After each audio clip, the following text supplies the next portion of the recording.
Hi friends, please subscribe to Amravati Media and press the bell icon for more latest updates. జగన్కు రాజకీయం తెలియదా? ఆ పని ఎందుకు చేస్తారు?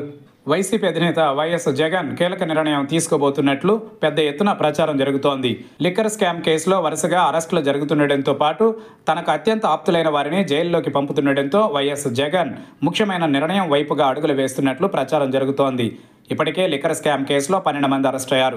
అందులో తన కార్యాలయంలో పనిచేసిన ధనంజయ రెడ్డి, కృష్ణమోహన్ రెడ్డితో పాటు తనకు అత్యంత ఆప్తులైన చెవిరెడ్డి భాస్కర్ రెడ్డి, పెద్దిరెడ్డి మిథున్ రెడ్డి అరెస్ట్ కావడంతో మనస్తాపం చెందిన వైఎస్ జగన్ ఈ నిర్ణయం తీసుకున్నట్లు సోషల్ మీడియాలో పెద్ద ఎత్తున ప్రచారం జరుగుతోంది. అందులో ఒక ప్రచారానికి వస్తే త్వరలోనే మాజీ ముఖ్యమంత్రి వైఎస్ జగన్ ఢిల్లీకి వెళ్లి బీజేపీ నేతలను కలిసి ఏపీ లిక్కర్ స్కామ్ విషయంపై చర్చిస్తారంటున్నారు. 2014 నుంచి 2019 వరకు చంద్రబాబు నాయుడు ముఖ్యమంత్రిగా ఎక్సైజ్ శాఖకు మద్యం అమ్మకాల ద్వారా వచ్చిన ఆదాయాన్ని తాను అధికారంలో ఉన్న 5 ఏళ్ల కాలంలో 2019 నుంచి 2024 వరకు వచ్చిన ఎక్సైజ్ ఆదాయంపై బీజేపీ నేతలకు వివరించే అవకాశం ఉందని ప్రచారం జరుగుతోంది. అయితే జగన్ ఇప్పట్లో ఢిల్లీ వెళ్లే అవకాశాలు లేవని పార్టీ వర్గాలు చెబుతున్నాయి. ఢిల్లీకి వెళ్లి ఎవరినీ కలిసే ఉద్దేశం లేదని, మద్యం కేసును న్యాయపరంగానే ఎదుర్కొనేందుకు జగన్ సిద్ధమవుతున్నారని అంటున్నారు. దీంతో పాటు మరో ముఖ్యమైన ప్రచారం జరుగుతోంది. వైసీపీ నేతలపై అక్రమ కేసులు, అరెస్టులకు నిరసనగా వైసీపీ శాసనసభ్యులందరితోనూ రాజీనామా చేయిస్తారన్న ప్రచారం జరుగుతోంది.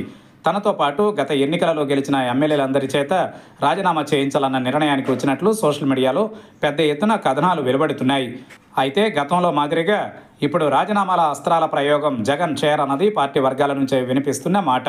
గెలిచిన నియోజకవర్గాల నుంచి రాజీనామాలు చేసి తిరిగి ఉప ఎన్నికలలో పోటీ చేయడం అంటే ప్రజలలో ఒక రకమైన వ్యతిరేక భావన ఏర్పడుతుందని భావిస్తున్నారు.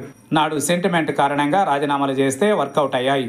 కానీ ఇప్పుడు అరెస్టులను సాకుగా చూపి రాజీనామాలు చేయించినంత మాత్రాన జరిగేదేమీ లేదన్న విషయం జగన్కు తెలియంది కాదు. ఉప ఎన్నికలలో ఈసారి గెలుపు కూడా కష్టమే అవుతుంది. సెంటిమెంట్ లేకపోగా, సానుభూతి రాకపోగా అసలుకే ఎసరు వచ్చి ప్రస్తుతం పార్టీకి ఉన్న హైప్ కూడా పోతుందని ఆయన గట్టిగా భావిస్తున్నారు. అందుకే కేసులకు భయపడి ఢిల్లీ పెద్దల వద్దకు వెళ్లి సాగిల పడడం, అలాగే ఉన్న ఎమ్మెల్యేల చేత రాజీనామాలు చేయించడం జరగదని వైసీపీకి చెందిన సీనియర్ నేత ఒకరు చెప్పారు. అవన్నీ ప్రచారం మాత్రమేనని, వాస్తవానికి దూరంగా అటువంటి విశ్లేషణలు ఉన్నాయని చెబుతున్నారు.